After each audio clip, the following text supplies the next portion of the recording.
Good morning, class. As you know, from today we are going to start the new chapter, and the name of this chapter is Work and Energy. So, from today we have to start the revision of chapter Work and Energy. और जैसा कि मैंने आपको पहले ही बताया था कि when you are going to start the practice set of any chapter, then you should know about the basic concepts, definitions, formulae. ये सारी चीज़ें आपको पता होना चाहिए, क्योंकि जब आप स्टार्ट करने जा रहे हैं प्रैक्टिस सेट, तो उस टाइम आपके माइंड में if every concept is there, every formula you already know, then it will not take much time to complete the question. Okay, तो आपको पहले से ये पता है, आई होप. और अगर नहीं पता है तो उसको पढ़िए, उसके बाद में प्रैक्टिस सेट करना है. तो सबसे पहले we are going to start the first question, very first question. और जैसा कि आपको पता है कि ये जो क्वेश्चंस हैं, these are very short answer type questions. इसके बाद शॉर्ट आंसर टाइप हैं और फिर लॉन्ग होंगे. तो हम सबसे पहले 1 मार्क वाले क्वेश्चन की प्रैक्टिस कर रहे हैं. Question 1 is given here, define the following terms. तो इन सारे टर्म्स को आपको डिफाइन करना है. जैसे कि ये जो क्वेश्चन है, ये 5 मार्क्स में अगर आएगा तो हो सकता है ये सारे पार्ट्स कंबाइंड हो. और अगर ये 1 मार्क में आता है तो ये जितने भी टर्म्स यहाँ लिखे हैं सेपरेट सेपरेट आपसे पूछे जाएंगे, अलग अलग आपको पता होना चाहिए. जैसे define when work was done, define energy, define mechanical energy and like this. तो अगर आपको 1 लाइन आंसर लिखना है, 1 मार्क के अकॉर्डिंग इनकी डेफिनेशन लिखनी है, देन तो सबसे पहले आपका आएगा first part, work was done. तो कब माना जाता है कि वर्क इज़ डन? तो आपको पता है कि when the body is displaced in the direction of force.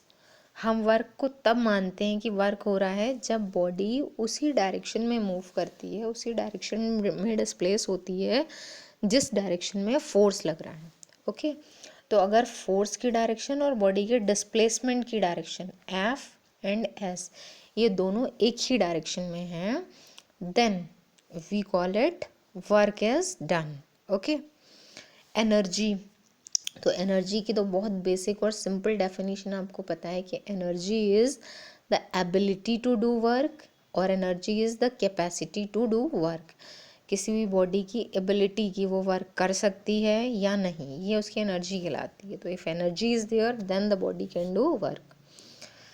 C is mechanical energy. तो मैकेनिकल एनर्जी क्या होती है? तो जैसा कि आपको पता है कि एनर्जी होती है वर्क को करने के लिए. तो if a body is capable to do mechanical work, अगर बॉडी मैकेनिकल वर्क कर सकती, मैकेनिकल वर्क वो होता है दैट इज़ विजिबल. जैसे किसी चीज़ को उठाना है, पुश करना है, रखना है, जो जितने भी टाइप का ये वर्क हो रहा है वो मैकेनिकल वर्क कहलाता है, जो आपको दिख रहा है वर्क होता हुआ. तो if a body is capable to do mechanical work then it has mechanical energy. Okay, या फिर आप लिख सकते हैं the capability of a body to do mechanical work is called mechanical energy. फिर आती है काइनेटिक एनर्जी. तो ये चैप्टर में भी आपने पढ़ा है कि काइनेटिक एनर्जी क्या होती है, क्योंकि वर्ड जो काइनेटिक है दैट स्टैंड्स फॉर मोशन. तो it is the energy due to motion of the body. Okay, या फिर if any body is in motion then it has kinetic energy. कोई भी डेफिनेशन जो ये बताती है कि बॉडी मोशन में है तभी उसके पास काइनेटिक एनर्जी होगी. Potential energy. पोटेंशियल एनर्जी जो होती है that is because of position.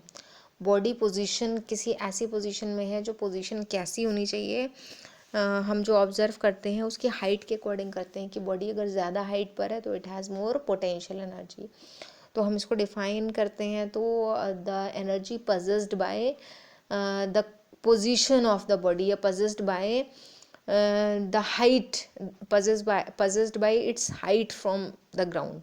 ये ग्राउंड से कितनी हाइट पर है वो कहलाती है पोटेंशियल एनर्जी. तो वैसे हम इसको ग्रेविटेशनल पोटेंशियल एनर्जी बोलते हैं, क्योंकि इसके बहुत सारे टाइप्स होते हैं, लेकिन 9th में आपको इतने सारे टाइप्स नहीं पढ़ने हैं, आपको बस पोटेंशियल एनर्जी पढ़नी है. तो पोटेंशियल एनर्जी की जो बेसिक सबसे इजी डेफिनेशन होगी, तो it is the energy due to the separation of the body from ground, या फिर ड्यू टू इट्स पोजीशन भी लिख सकते हैं, या due to its height from the ground, कोई भी डेफिनेशन ठीक होगी।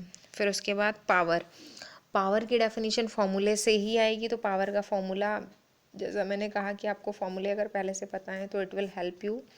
तो पावर का फॉर्मूला होता है वर्क डन अपॉन टाइम। तो इसको बोला जाता है work done per unit time, भी पावर की डेफिनेशन होगी। या फिर आप कह सकते हैं कि power is the rate of doing work. Time जो होता है ना पर यूनिट टाइम, उसको रेट भी बोला जाता है।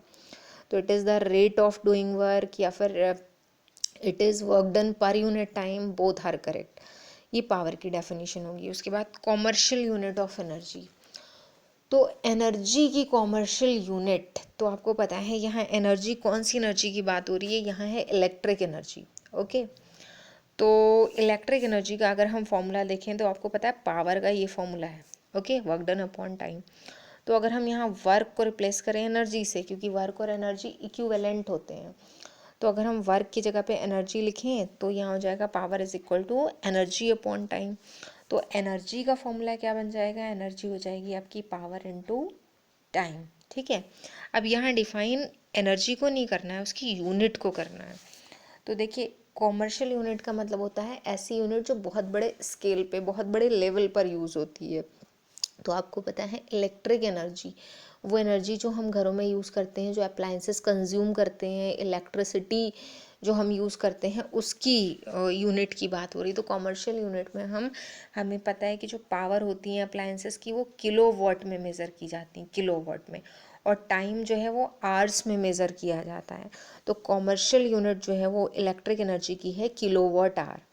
अब इसको डिफाइन कैसे करेंगे, किलोवाट आवर, तो इसका मतलब हुआ कि we are going to define 1 kilowatt hour. ठीक है, ये यूनिट जो डेफिनेशन होती है वो है। तो 1 किलोवाट आवर को आपको जब भी डिफाइन करना है तो आप बोलेंगे कि 1 किलोवाट आवर, सबसे पहले इसके आंसर में लिखेंगे kilowatt hour is the commercial unit of energy, और आगे लिखेंगे 1 kilowatt our is that energy which is consumed by an appliance of power 1 kilowatt for 1 hour. Okay, उसका मतलब 1 किलोवाट आवर वो एनर्जी है जो एक ऐसा अप्लायंस कंज्यूम करता है जिसकी पावर 1 किलोवाट है, और कितने टाइम के लिए कंज्यूम कर रहा है, 1 आवर के लिए। ओके, तो ये जो है आपका पूरा हो चुका है क्वेश्चन। तो अगर ये 5 मार्क्स में आता है तो उसमें कोई भी 5 पार्ट्स दे रखे होंगे, और अगर 1 मार्क में आता है तो इनमें से कोई भी सेपरेट करके दे दिए जाएंगे। उसके बाद है देखिए क्वेश्चन नंबर 2। तो इसमें मोस्टली ऐसे क्वेश्चन हैं जिनके बहुत सारे पार्ट्स हैं, कंबाइन कर दिया है ताकि वो ज़्यादा स्पेस ना ले। तो इसमें भी ये लिखा है write down the type of energy stored in. तो आपको पता है कि हर एक जो बॉडी है वो अलग अलग टाइप की एनर्जी स्टोर कर रही है, किसमें कौन सी एनर्जी है, क्योंकि आपको ये भी पता है एनर्जी जो है वो कन्वर्जन हो जाता है, एक फॉर्म से दूसरी फॉर्म में बदल जाती है। इसी को कंजर्वेशन ऑफ एनर्जी भी कहा जाता है। तो कौन सी बॉडी कितनी एनर्जी रखती है, उसके लिए देखिए यहाँ लिखा है spring of a watch. Watch के अंदर जो स्प्रिंग पाया जाता है जिसकी वजह से वॉच जो पेंडुलम है ऑसिलेट करता है, या फिर जो हैंड्स ऑफ क्लॉक है मोशन करती हैं, तो स्प्रिंग जो पाया जाता है वॉच के अंदर, तो उस स्प्रिंग के पास कौन सी एनर्जी है। तो देखिए स्प्रिंग जो है, क्योंकि स्प्रिंग स्ट्रेच या कंप्रेस हो सकता है, तो उसके पास जो एनर्जी होगी that is potential energy. Okay, या आपको बहुत ज़्यादा एक्सप्लेन करना हो तो इलास्टिक पोटेंशियल एनर्जी ज़्यादा प्रॉपर आंसर होगा। तो इसके पास कौन सी एनर्जी होगी, elastic potential energy. Flowing water, जो वाटर फ्लो कर रहा है उसके पास कौन सी एनर्जी है, तो फ्लोइंग वाटर के पास में भी पोटेंशियल एनर्जी है, क्योंकि जब वो फ्लो कर रहा है उसका मतलब वाटर को जब किसी ओपनिंग से छोड़ दिया जाता है तो एकदम से वो मोशन में आता है। तो अगर वो फ्लो कर रहा है, दो चीज़ें हैं, देखिए अगर लिखा है water stored in a tank या फिर इन अ डैम, तो आप बोलेंगे पोटेंशियल एनर्जी। और फ्लो कर रहा है मतलब चल रहा है, तो उसके पास कौन सी एनर्जी है, काइनेटिक एनर्जी। ओके, तो फ्लोइंग वाटर यहाँ लिखा है तो काइनेटिक एनर्जी लिखेंगे। रोलिंग स्टोन, रोलिंग का मतलब जो स्टोन घूमता हुआ जा रहा है, रोल करके चल रहा है स्टोन, तो उसके पास भी काइनेटिक एनर्जी होगी। रेज्ड हैमर, एक हैमर को उठा लिया है, रेज कर लिया है, और अब उसको किसी चीज़ पर मारने वाले हैं, बीट करने वाले हैं, तो जब तक हैमर रेज्ड रहेगा तब तक उसके पास कौन सी एनर्जी होगी, पोटेंशियल, क्योंकि वो रुका हुआ है, ग्राउंड से किसी हाइट से सेपरेटेड है, तो यहाँ पोटेंशियल एनर्जी है। अगर रनिंग एथलीट, जो एथलीट मोशन में है, चल रहा है, तो उसके पास कौन सी एनर्जी होगी, क्योंकि वो रन कर रहा है तो ऑब्वियसली जो एनर्जी होगी वो काइनेटिक एनर्जी होगी। तो मोस्टली सारे एग्जाम्पल या तो काइनेटिक के हैं या पोटेंशियल के हैं, तो इसमें आप काइनेटिक या पोटेंशियल अकॉर्डिंगली लिख लेंगे। जो चीज़ रुकी है वो पोटेंशियल, जो चीज़ चल रही है वो काइनेटिक। ओके, फिर थर्ड क्वेश्चन है आपका, what will be the kinetic energy of a body when its mass is made 4 time and the velocity is doubled. अब ये आ जाता है आपका न्यूमेरिकल या रीजनिंग, कुछ भी बोल सकते हैं आप, लेकिन ये टफ है। जब आप प्रैक्टिस करेंगे तभी आप आंसर दे पाएंगे। तो सबसे पहले इसके लिए काइनेटिक एनर्जी का फॉर्मूला क्या होता है, तो देखिए काइनेटिक एनर्जी का फॉर्मूला है ½ mv²। ओके, अब इस कंडीशन में क्या चेंजेस करने हैं, मास कितना कर दिया है 4 टाइम्स, तो मास पहले m था, अब कितना हो जाएगा 4m, क्योंकि इसको 4 टाइम्स कर दिया। तो हाफ तो ऐसे ही रहेगा, मास की जगह पे आपने क्या कर दिया 4 टाइम्स 4m। वेलोसिटी कितनी कर दी है डबल, तो v² था उसकी जगह 2v² करेंगे, तो 2v दोनों का स्क्वायर होना है, तो 2 का स्क्वायर हो जाएगा 4 और v का स्क्वायर v²। ठीक है, अब देखिए सॉल्व करके क्या हो जाएगा। तो अब यहाँ पर एक 2 से तो ये 4 कैंसिल कर देते हैं, कितना आ गया 2, और 2 4 सा 8। या फिर एक काम करते हैं, कैंसिल मत करिए क्योंकि आपको ये बताना है इसकी काइनेटिक एनर्जी में क्या चेंज होता है। ठीक है, देखिए मैं और एक इजी मेथड बता रही हूँ, अगर कैंसिल कर देंगे तो चेंज ऑब्जर्व करना मुश्किल हो जाएगा। इस हाफ को वैसे ही रखते हैं, ठीक है, कैंसिल नहीं किया है। इस 4 को भी वैसे ही रखा है। अब आपने क्या कर दिया, हाफ ऐसे ही छोड़ दिया, ठीक है। और यहाँ पर कितना हो जाता है 4 4 ज़ा 16, ठीक है, और mv²।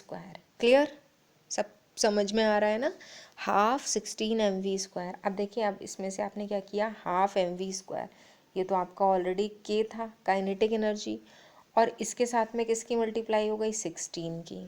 ठीक है, तो अब इसका मतलब हुआ कि उसकी काइनेटिक एनर्जी कितनी हो गई, पहले वाली काइनेटिक एनर्जी की 16 टाइम्स। अगर हम इससे कैंसिल कर देते तो फॉर्मूले में हाफ नहीं आता, तो फॉर्मूला नहीं बनता, हमने ½ mv² को सेपरेट करके ही तो k लिखा है। तो काइनेटिक एनर्जी पहले वाली काइनेटिक एनर्जी की कितनी हो जाएगी 16 टाइम्स। ओके, तो इतना चेंज आ रहा है बॉडी की काइनेटिक एनर्जी में। तो इस तरह से आपको इसको सॉल्व करना है। तो ये आपका थर्ड क्वेश्चन था। इसके बाद आ रहा है फोर्थ क्वेश्चन, ये भी न्यूमेरिकल है। If we lift a body of 7 kg vertically upwards to a height of 10 meter, calculate the work done in lifting the body। तो यहाँ पर पहले आप गिवन नोट करेंगे, तो गिवन में m कितना है 7 kg, हाइट कितनी है 10 मीटर, और आपको क्या करना है वर्क डन फाइंड करना है। तो वर्क डन का फॉर्मूला होता है Fs, लेकिन जब वर्टिकली अपवर्ड्स किसी चीज़ को लिफ्ट कर रहे हैं तो अपवर्ड्स जा रही है वो, तो फॉर्मूला बदल कर हो जाता है mgh, क्योंकि F का फॉर्मूला mg और S की जगह पर लिखा जाएगा h। सारी वैल्यूज़ पुट करेंगे तो मास की जगह 7, ग्रेविटी आपको याद रखना है, अगर नहीं दे रखी है तो 9.8 या 10 में से कुछ भी पुट कर सकते हैं।